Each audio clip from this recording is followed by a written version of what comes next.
Desde Washington, aquí comienza El Mundo al Día y estas son las noticias. Legisladores estadounidenses piden investigación tras renuncia de asesor de seguridad nacional. ¿Qué tanto sabía el presidente de los nexos de Michael Flynn con Rusia? Se preguntan. Estados Unidos designa como narcotraficante al vicepresidente de Venezuela.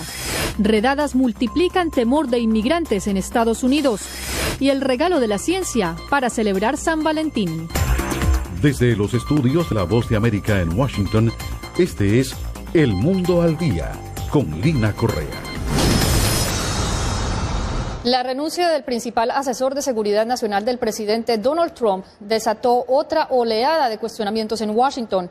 El primero de ellos es qué tanto sabía el presidente sobre los contactos del general Flynn con el embajador ruso y sobre el contenido de sus conversaciones.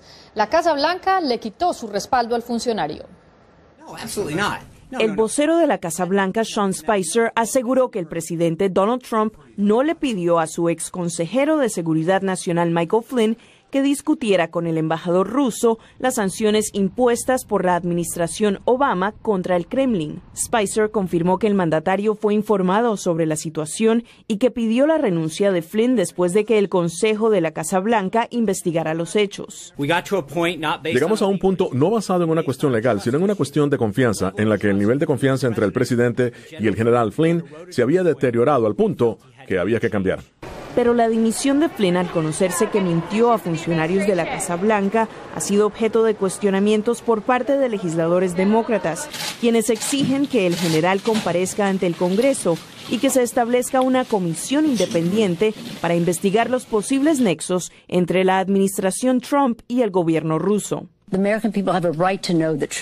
El pueblo estadounidense tiene que saber la verdad. Queremos saber con qué autoridad el general Flynn tuvo estas conversaciones y a quién le rindió cuentas después. El presidente de la Cámara de Representantes, Paul Ryan, desestimó la necesidad de realizar una investigación hasta que la Casa Blanca explique las circunstancias que llevaron a la renuncia de Flynn. La seguridad nacional es quizás la responsabilidad más importante que tiene el presidente y creo que el mandatario tomó la decisión correcta al pedir su renuncia. No se puede tener un asesor de seguridad nacional que engañe al vicepresidente. En su carta de renuncia, Flynn indicó que proporcionó información incompleta al vicepresidente y a otros sobre sus conversaciones con el embajador ruso. Le preguntamos a Angélica Herrera, entre las muchas implicaciones que tiene la renuncia del general en retiro Michael Flynn está la presunta violación de la ley Logan. ¿En qué consiste este acto, Angélica? Lina, es una ley que prohíbe a cualquier ciudadano estadounidense establecer contactos con gobiernos extranjeros en relación a alguna disputa entre ambos países. En este caso, Michael Flynn habría hablado con el embajador ruso en el periodo de transición antes de asumir como el principal asesor de seguridad nacional del presidente Trump. Ahora, ¿por qué el Partido Demócrata insiste en que tiene que ser una investigación independiente y no dentro del mismo gobierno? Lina, para garantizar la transparencia, la ley establece que quien realice la investigación, que caería en manos del Departamento de Justicia, no puede tener vínculos con la persona en cuestión. Y sabemos que el secretario de Justicia es otro nominado del presidente Trump. Angélica, muchas gracias. Evidentemente la renuncia del general en retiro Michael Flynn ha dejado más preguntas que respuestas y para algunos pareciera ser la punta del iceberg de algo más profundo. El secretario del Tesoro estadounidense confirmó el señalamiento de su gobierno por narcotráfico y corrupción al vicepresidente de Venezuela, Tarek El Aissami. Desde Washington, donde se encuentra de gira, la activista venezolana Lilian Tintori se declaró impresionada por la decisión del gobierno estadounidense. En su primer día de trabajo como secretario del Tesoro, Steven Mnuchin explicó las razones tras la designación del vicepresidente venezolano Tarek El Aissami como narcotraficante. Por ello, el Departamento del Tesoro prohíbe a los estadounidenses que realicen transacciones financieras o comerciales con él. Esta acción demuestra la seriedad del presidente sobre el combate al flagelo de las drogas en Estados Unidos. Además, busca enviar un claro mensaje al pueblo de Venezuela de que Estados Unidos los apoya. En camino a una reunión en el Capitolio, la activista venezolana Lilian Tintori compartió con La Voz de América su reacción a la medida. Es muy impresionante verlo, oírlo, y lo que yo siento es que a Venezuela tiene que llegar la ley, a Venezuela tiene que llegar la justicia. En Venezuela no hay justicia, no hay Estado de Derecho y nosotros luchamos todos los días por restituir nuestros derechos. Su llamado al gobierno de Donald Trump y el resto de la comunidad internacional fue claro. Alcen su voz ante las violaciones de derechos humanos que hay en Venezuela, que pidan la libertad inmediata de los presos políticos y que observen cómo en Venezuela hay una dictadura porque nos han quitado el derecho al voto. Ante una audiencia en diálogo interamericano, Tintori denunció otras supuestas irregularidades cometidas por el gobierno de Nicolás Maduro. Apagan las luces de las calles y cada 19 minutos muere un venezolano por violencia. Tenemos 99% de impunidad. No tenemos Estado de Derecho. Controlan todo. No tenemos poderes autónomos. Y ante ello, Estados Unidos ya demostró que no se quedará callado, dice el profesor Michael Shifter. Va a ser una política un poco más dura, un poco más de garrote, que ha sido un poco distinto lo que de Obama. Si bien hubo sanciones contra Obama, contra oficiales venezolanos, esto es el vicepresidente del país y una persona con buenas perspectivas de asumir el liderazgo del chavismo después de Maduro. Entonces es bastante fuerte, bastante claro. Verónica Valderas Iglesias, Voz de América, Washington. Categórico fue el rechazo del gobierno venezolano a las acusaciones del gobierno estadounidense a su vicepresidente. El presidente Nicolás Maduro dijo que sabe que la investigación está dirigida a él, pero que está muy bien protegido para que se le pueda hacer blanco de ella. El Aizami respondió a través de su cuenta en Twitter, calificando la medida como una agresión miserable y destacó que es un reconocimiento del gobierno norteamericano. Al respecto, el parlamentario oficialista Darío Vivas aseguró que las agresiones permanentes no podrán doblegar a la revolución bolivariana.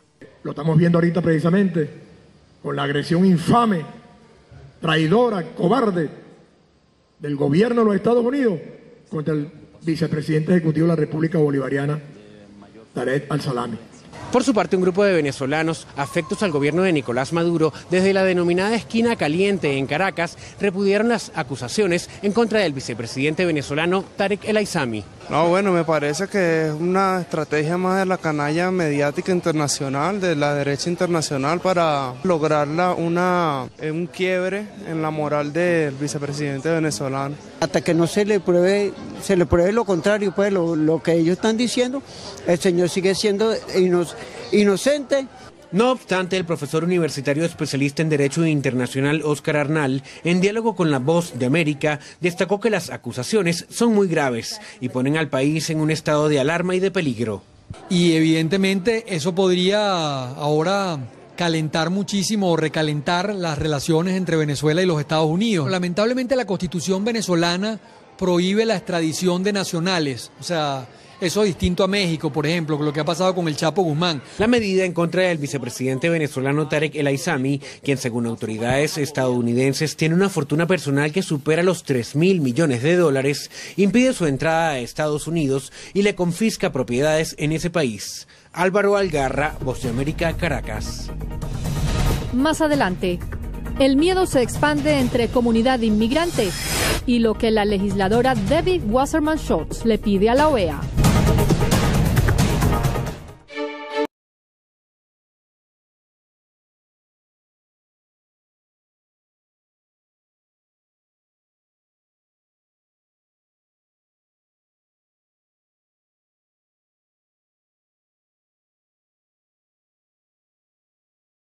Otro de los funcionarios venezolanos señalados por narcotráfico y vínculos con movimientos extremistas del Medio Oriente, Samar José López. José Pernalete visitó algunas de las propiedades identificadas por el Departamento del Tesoro como parte de su prontuario.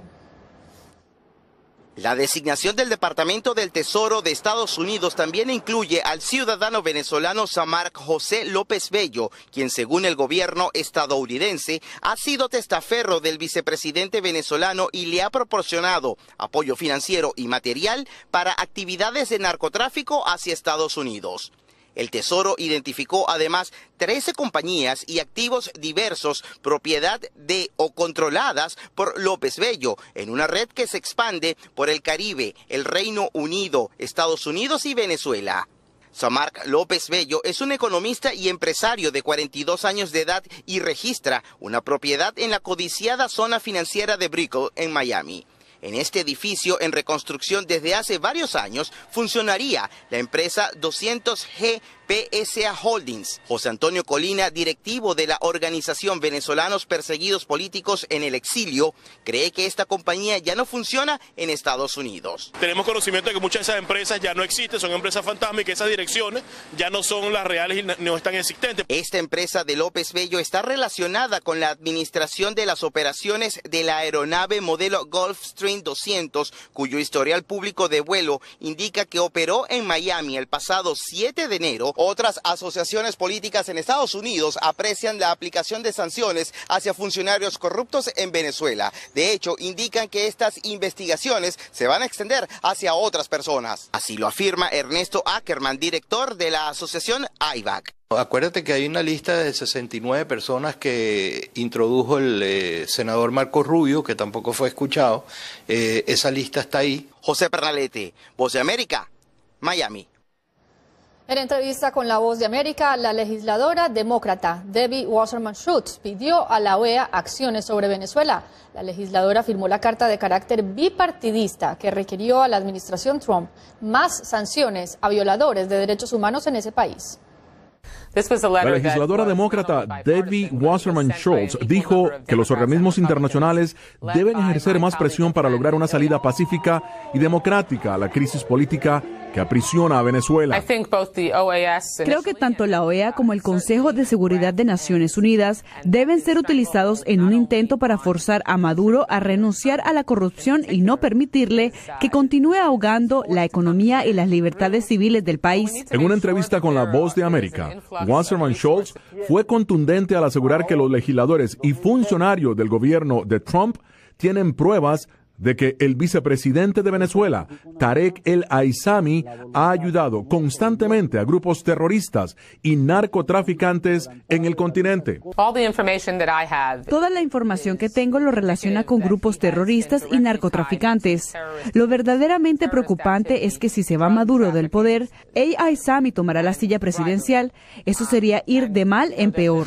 El Aissami rechazó los cargos y aseguró que se trata de una provocación orquestada por el gobierno de Estados Unidos. Al consultarle sobre si ella apoyaría un cambio de régimen en Venezuela, la legisladora dijo que el gobierno de Maduro debe apegarse a la Carta Magna. La Constitución debe ser respetada. Maduro ha utilizado todo lo que ha podido para ignorar la autoridad del pueblo y la Constitución. Gonzalo Abarca, Voz de América, Washington. El miedo se expande entre la comunidad inmigrante en Estados Unidos, denunció la organización Casa de Maryland, especialmente desde que el mismo Departamento de Seguridad Nacional reveló que más de 700 personas han sido detenidas durante las redadas de las últimas horas. Alma Covetier, organizadora comunitaria de Casa, señala que el aumento en el número de detenciones de inmigrantes en ciudades como Atlanta, Nueva York y Los Ángeles ha provocado que cientos de personas se encuentren preocupadas por su futuro y el de su familia.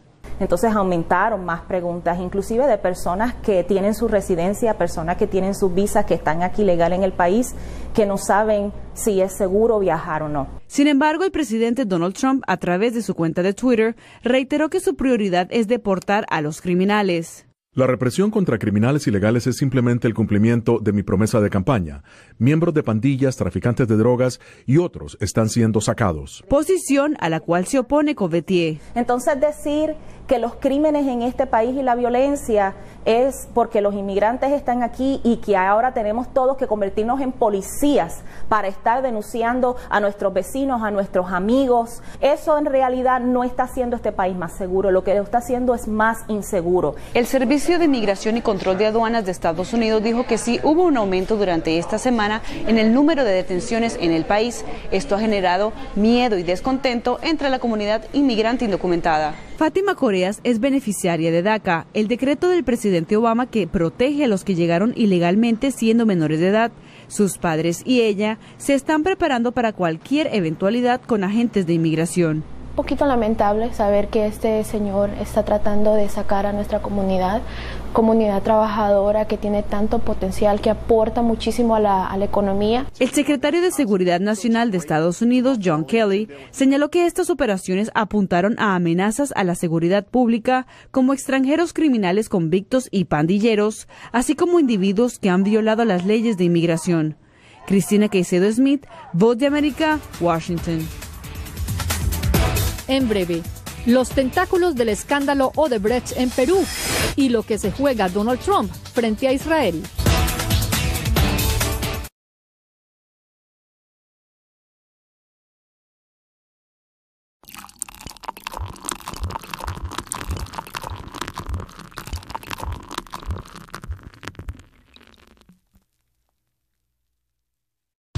Hola, tal vez me conozcan por mi jo, o por mi amigo Rudolf. Hola, viejo. Pero el mundo cambió, y yo también.